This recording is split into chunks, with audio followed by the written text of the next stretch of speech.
الشيطان الرجيم بسم الله الرحمن الرحيم الحمد لله رب العالمين والصلاة والسلام على رسوله الكريم أما بعد نفاق کیا ہے؟ نفاق کا مطلب ہے زبان کے ساتھ ایمان کا اظہار کرنا اور دل میں کفر کو چھپائے رکھنا۔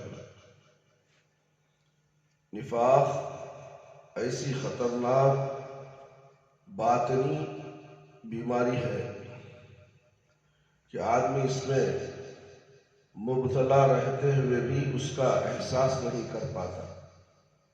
عام طور پر لوگ اس سے ناواقف ہوتے ہیں، اس لیے بسا اوقات آدمی اس کا شکار ہو کر بجائے مفسد کے خود کو مصلح سمجھتا ہے، اور یہ ایک ایسی موذی مرض ہے کہ اگر انسان کے اندر آ جائے تو بڑھتی ہی چلی جاتی ہے اور اپنے ساتھ دیگر کئی دوسری بیماریوں کو جنم دیتی ہے۔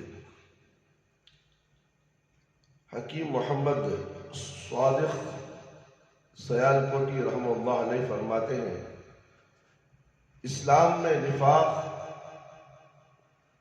بدترین روسیائی، ایمان کی رسوائی اور غضب الہی کا معجب ہے۔ ریاض الاخلاق صفحہ نمبر 80 پر 2۔ نفاق بھی ان بیماریوں میں سے ہے جو بربادی اعمال کا سبب بنتی ہے۔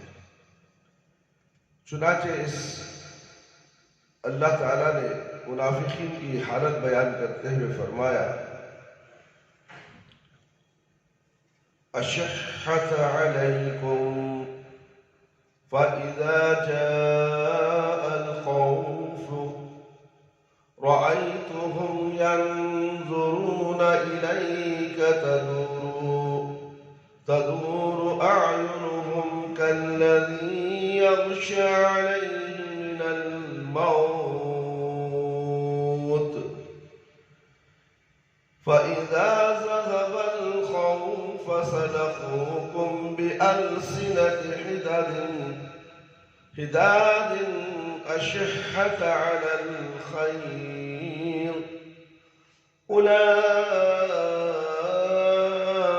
لم يؤمنوا فأحبط الله أعمالهم وكان ذلك على الله يسير۔ سورۃ الاحزاب آیت نمبر 19۔ وہ منافق تم پر مدد کرنے میں بخیل ہے، پھر جب خوف و دہشت کا موقع آ جائے تو آپ انہیں دیکھیں گے کہ آپ کی طرف نظر جما دیتے ہیں اور ان کی آنکھیں اس طرح گھومتی ہیں جیسے اس شخص کی جس پر موت کی غشی طاری ہو۔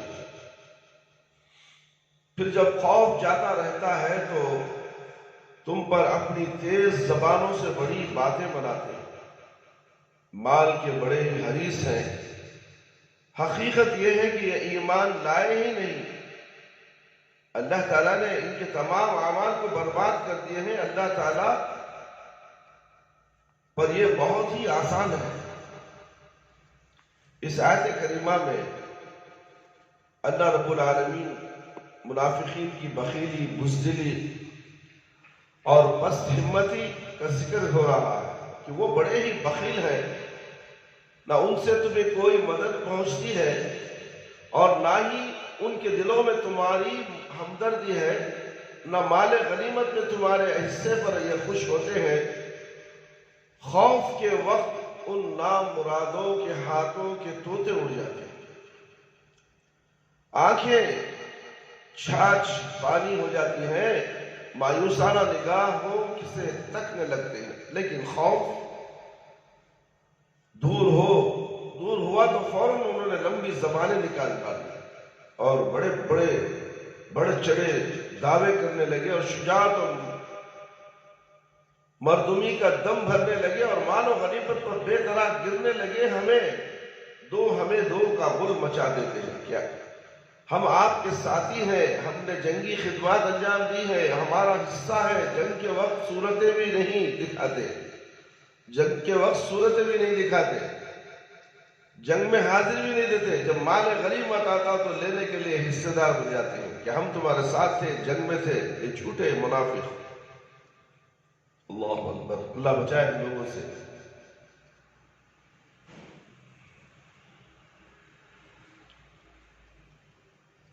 اور جنگ کے وقت صورتیں بھی نہیں دکھاتے، بھاگنے والوں کے آگے اور لڑنے والوں کے پیچھے رہتے۔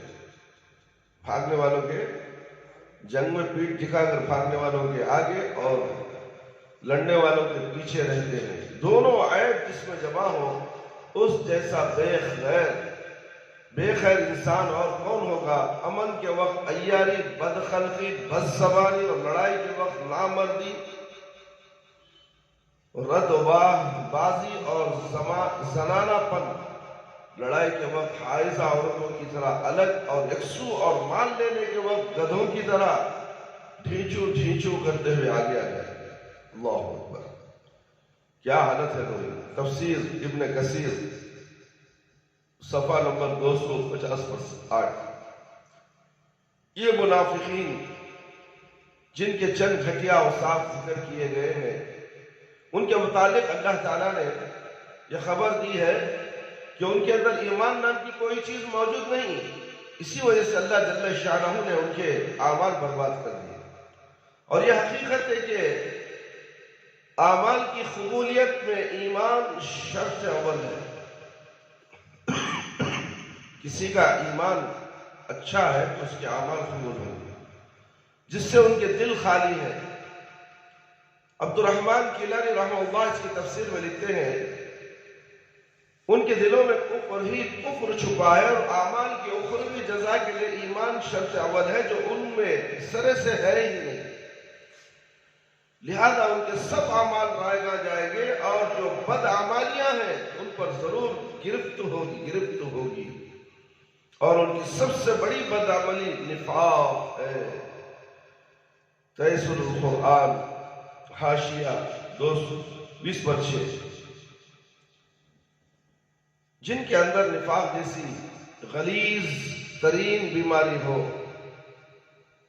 ان کے اعمال کیسے محفوظ ہو سکتے ہیں؟ ایسے لوگوں کے اعمال کا ضائع کرنا اللہ جل شانہ کی ذات پر کچھ مشکل نہیں بلکہ نہایت ہی آسان ہے۔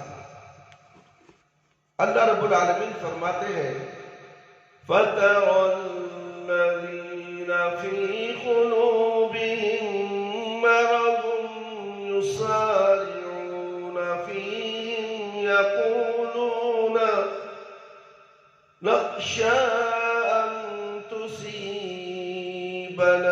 دَائِرَةٌ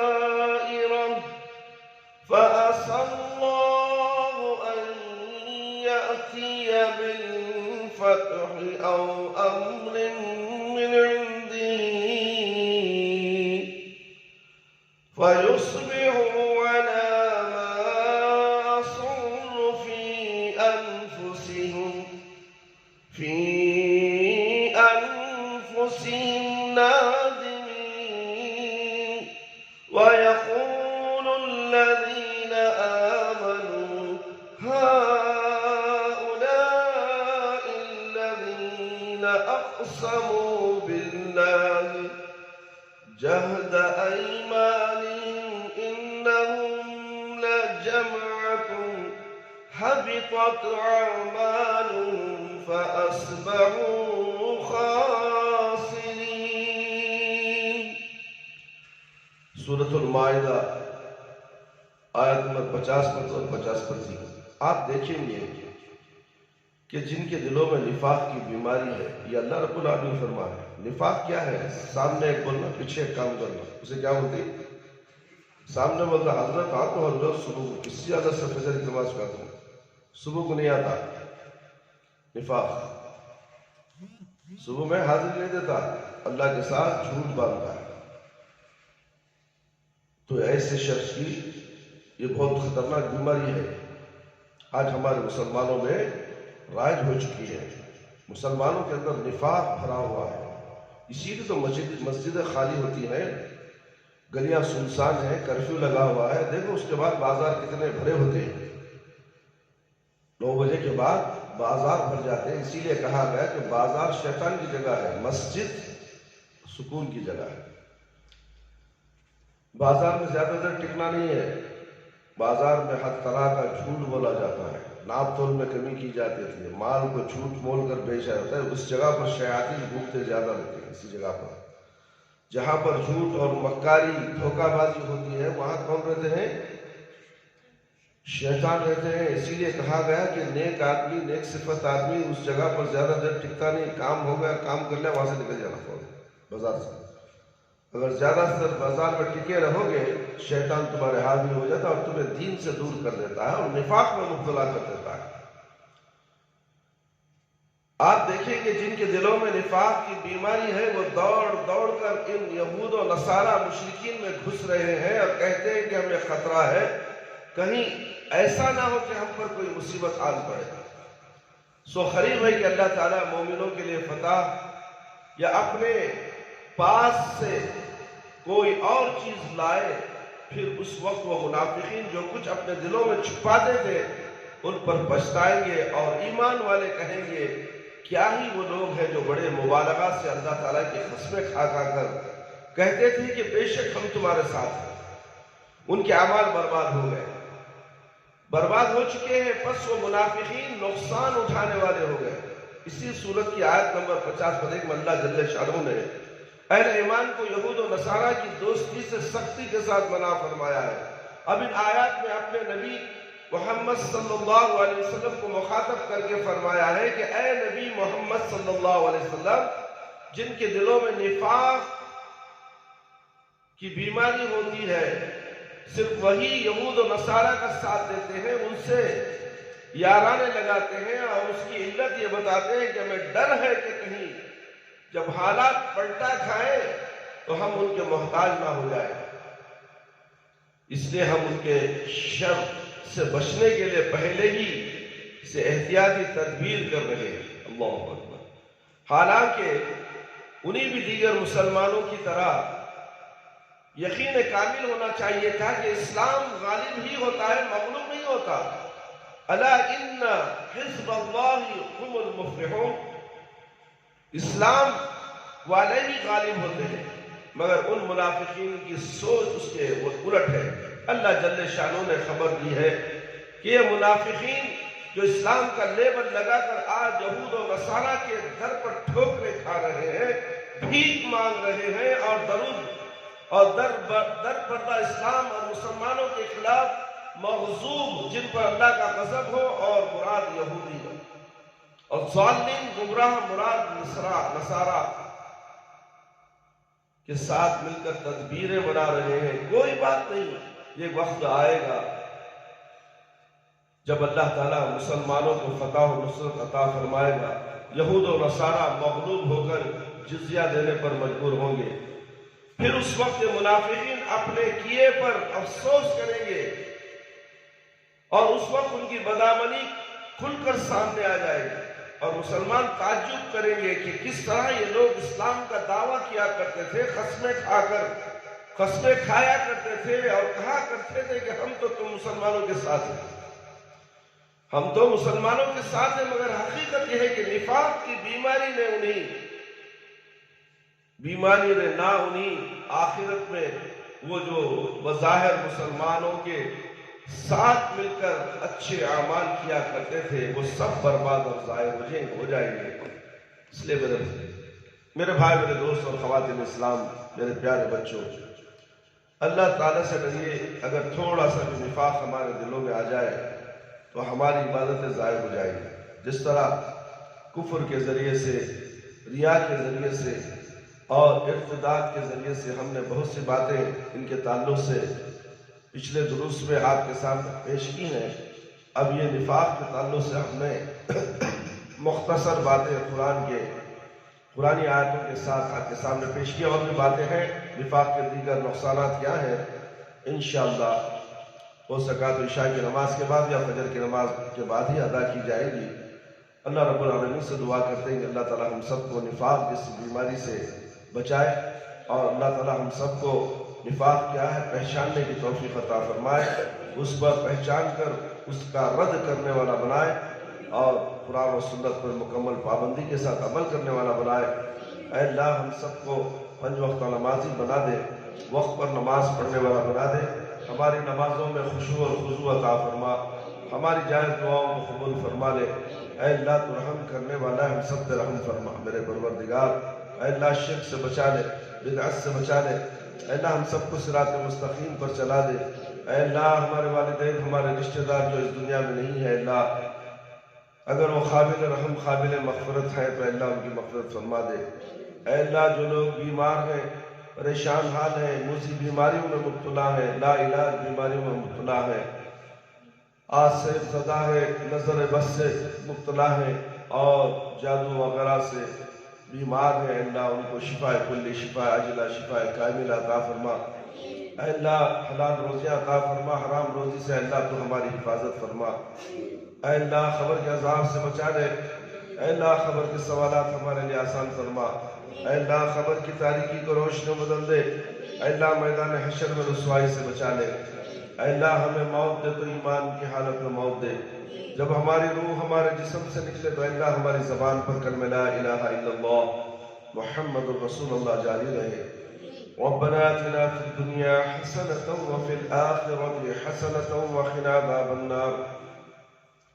ربنا ظلمنا أنفسنا وإن لم تغفر لنا وترحمنا لنكونن من الخاسرين۔ ربنا هب لنا من أزواجنا وذرياتنا وقرة أعين واجعلنا للمتقين إماما۔ ربنا لا تزغ قلوبنا بعد إذ هديتنا وهب لنا من لدنك رحمة إنك أنت الوهاب۔ ربنا تقبل منا إنك أنت السميع العليم وتب علينا إنك أنت التواب الرحيم۔ سبحان ربك رب العزة عما يصفون وسلام على المرسلين والحمد لله رب العالمين۔ يا حي يا قيوم برحمتك أستغيث